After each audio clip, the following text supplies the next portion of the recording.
It's our life going by. Enjoy it. Enjoy life. Get more and more of that fullness. Get more and more creativity going. Get more and more inner happiness going.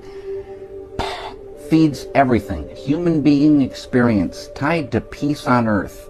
The big, big, infinite, unbounded, eternal ocean of bliss, consciousness, unity. It's there for every human being. Dive in and enjoy it.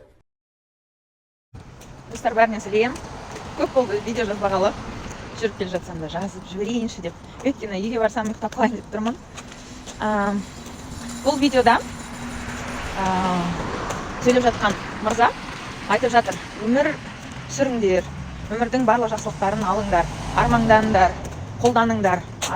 Әр адамның осы өмірдегі жолы ол осы жер планетасындағы өмірмен тығыз байланысты дейді. Сондықтан осы планетамызда бар байлықты қолдана біліңдер деп жатыр. Соған қарағанда байлыққа көп нәрсе жатады, және әсіресе ол адамдардың арасындағы қарым-қатынас, ал қарым-қатынастардың ішіндегі ер адам мен әйел адамның махаббаты туралы да айтылған деп ойлаймын. Өйткені ең мықты байлық, тығыз, тұрақты, жақсы энергия бере беретін байлық ол махаббат, және сол махаббаттан көп адамдар қашатынын мен білемін, сеземін. Мен өзім психолог, массажист ретінде жұмыс істеген кезде адамдар келеді, және олардың бойында мен қорқыныш сезімдерін байқаймын. Олар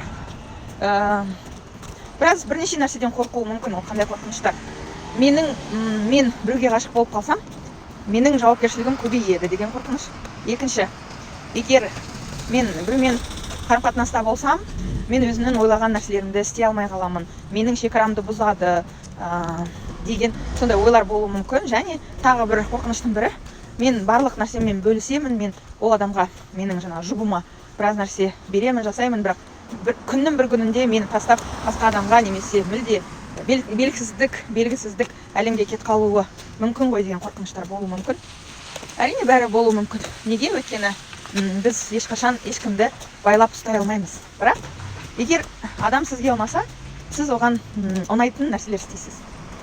Бұл өмірдегі барлық қарым-қатынас, ол бүкіл психологияда айтылатын іс-әрекет, ол манипуляциялар деп аталады.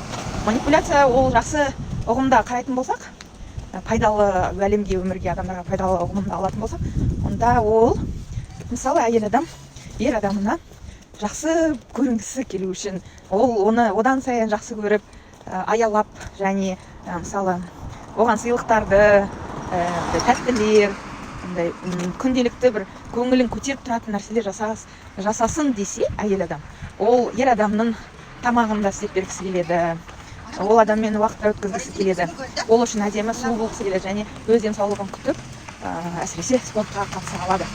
Өйткені жалпы бүкіл планетамыздағы ер адамдар айналдырып келгенде бәрібір көбісі денесі әдемі, және бұлшық еттері мықты әйелдерді қалап тұрады. Өйткені ол инстинкт, және өзін тастап жіберген әйелдер болса, оларға мүмкін, олар қамқоршы ретінде болуы мүмкін, және оларды да ұнатуы мүмкін. Бірақ біраз адамдар, ер адамдар айтады, бәрібір біз сұлулыққа бірінші қараймыз деп. Сондықтан әйел адамдар егер қарым-қатынастан, махаббаттан қашатын болса, олар сұлу болудан қашады деп айта аламын. Немесе өз-өзіңмен жұмыс істеуден қашады. Сол, қашпаңыздар қыздар. Сіздер маған не айтсаңыздар да, іштеріңізде не бар екенін мен айта аламын. Көбісі сол жалқаулыққа басылып, қарым-қатынаспен жұмыс істегісі келмейді. Сіздер қалай ойлайсыздар, достар?